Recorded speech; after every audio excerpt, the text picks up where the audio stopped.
جس بیوی کے بال لمبے ہوں اس کا شوہر بہت جلدی دولت مند بن جاتا ہے۔ جس بیوی کی قد چھوٹی ہوتی ہے اس کے شوہر کی عمر بہت لمبی ہوا کرتی ہے۔ جو عورت ناخنوں کو بڑھا کر رکھتی ہے اس عورت کی عمر دن بدن کم ہوتی رہتی ہے۔ جس کی بیوی بہت زیادہ بولتی ہے اس کے شوہر کی عمر میں کمی واقع ہوتی رہتی ہے۔ خالی پیٹ بیوی کے پاس جانے سے مرد کی جنسانی قوت میں اضافہ ہوتا رہتا ہے۔ کچی املی کھانے سے انسان کو زندگی میں کبھی مرگی کی بیماری کا سامنا نہیں کرنا پڑتا۔ جلد دولت مند بننا چاہتے ہو تو گھر سے نکلتے وقت گندم کا دانہ جیب میں رکھا کرو۔ رات کو آئینہ دیکھنے سے مرد عورت کا چہرہ بہت جلد ڈھلنا شروع ہو جاتا ہے۔ چہرے کو ہمیشہ جوان اور پرکشش رکھنا ہے تو صبح سویرے آئینہ دیکھا کرو۔ جن مردوں کے ناخنوں کی شکل بگڑتی ہوئی ہو ایسے مرد ناکامی کا منہ دیکھتے ہیں۔ گھر میں لڑائی جھگڑے بڑھ گئے ہو تو گھر میں سیاہ کبوتر لے آؤ، افاقہ ہوگا۔ گھر میں سیاہ رنگ کی بطخ لے آؤ، گھر میں رزق کی بارش ہوگی۔ جس کی بیوی کم بولتی ہے ایسی بیوی کا شوہر ہمیشہ جوان اور پرکشش رہتا ہے۔ جو میاں بیوی صبح سویرے پاس آتے ہیں ایسا جوڑا ہمیشہ جوان خوبصورت رہتا ہے۔ جو بیوی نیم گرم پانی کے ساتھ نہاتی ہے ایسی بیوی 70 سال تک بھی جوان رہتی ہے۔ جس مرد کے دانت باہر نکلے ہوئے ہو ایسے مرد میں طاقت 3 مردوں جتنی ہوتی ہے۔ جس گھر میں چمگادڑ گھونسلہ بنا دیتی ہے ایسے گھر میں مصیبت آنا شروع ہو جاتی ہے۔ جس گھر میں روتا ہوا کتا آ جائے تو سمجھ جاؤ گھر میں بہت بڑی آفت آنے والی ہے۔ رات کو سوتے ہوئے جھٹکے لگتے ہیں تو سمجھو تم بہت دیر سے بڑھاپے میں جاؤ گے۔ عزت پانا چاہتے ہو تو ہمیشہ نیک بزرگوں کی محفل میں بیٹھا کرو، عزت پا جاؤ گے۔ بدن پر چھالے نکل آئے تو گیلے کپڑے پہن کر چلو، چھالے ختم ہو جائیں۔ سکون اور راحت پانا چاہتے ہو تو نماز کی پابندی کرنا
عمل کے برابر ہو جائے تو بھی مرتبہ برابر نہیں ہو سکتا ہے۔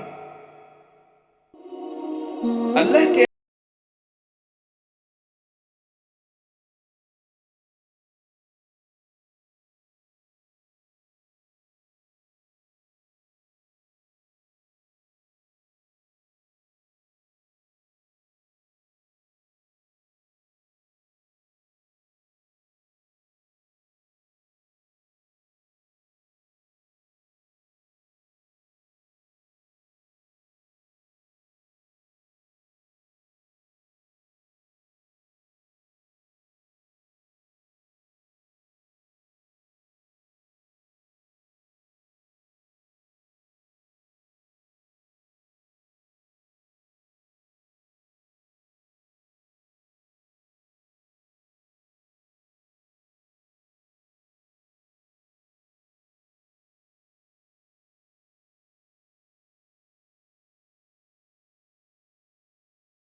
اصل دوسرا عکس ہے اور اصل عکس کا عکس ہوتا ہے۔ نیکی کا نام لینا بھی نیکی ہے، نیک بات سننا بھی نیکی ہے، نیک مقام دیکھنا بھی نیکی ہے، نیک انسان سے ملنا بھی نیکی ہے، نیک لوگوں کا تذکرہ کرنا بھی نیکی ہے، نیک خیال رکھنا بھی نیکی ہے، نیک عمل کرنا بھی نیکی ہے۔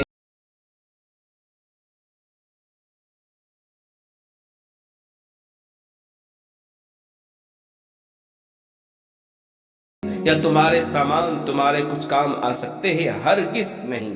افسوس کہ تمہاری حالات عموماً کچھ ایسی بدل گئی ہے کہ گناہوں کی طرف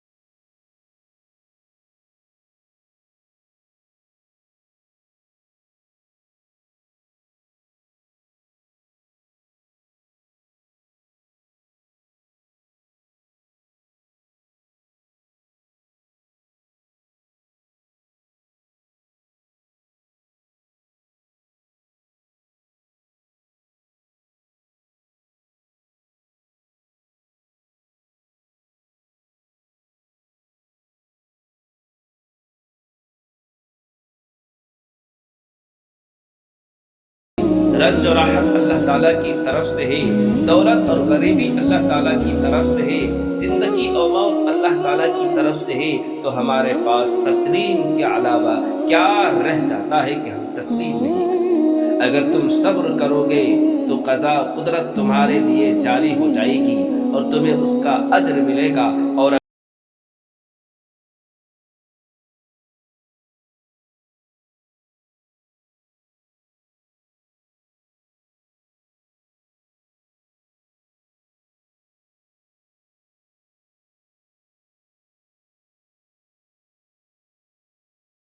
باپ اور چچے کے موت کے منتظر ہرگز مت رہا۔ عبرت بداعمالی کا نتیجہ ہے اور توبہ اعمال کی عبرت سے نجات دلاتی ہے۔ لوگ تو ہماری خوشی کا چراغ بجھ جائے گے تو کافر کے گھر میں گھی کے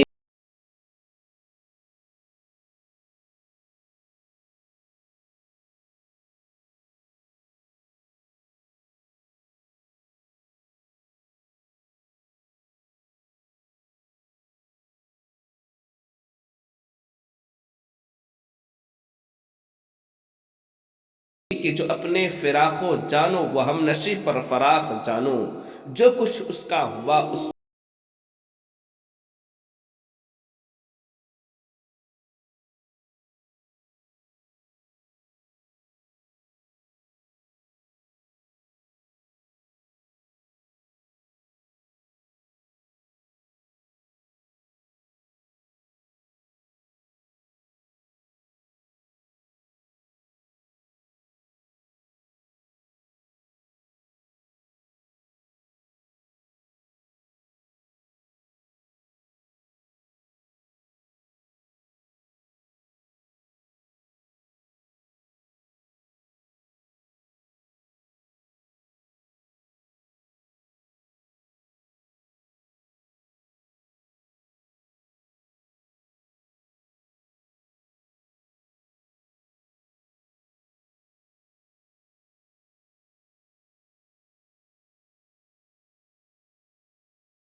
جن لوگوں نے مشکلات کا بیان لوگوں کے سامنے کیا، دراصل انہوں نے اپنی مشکلات میں اضافہ کیا۔ اپنے غم کو غصہ نہ بناؤ، کیونکہ غم کو غصہ وہ بناتا ہے جو کسی تقدیر کو نہیں مانتا، اور جو کسی خدا کو نہیں مانتا وہ اپنے غم کو مناتا ہے۔ کسی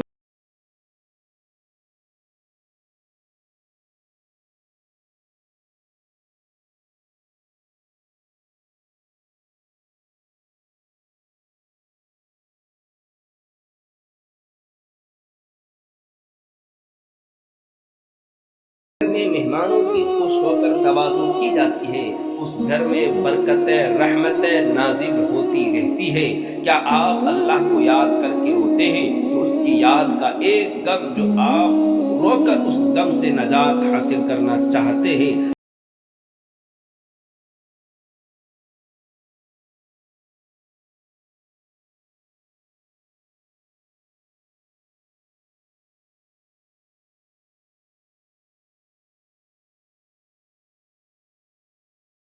کر کے خاموش ہو جاؤ۔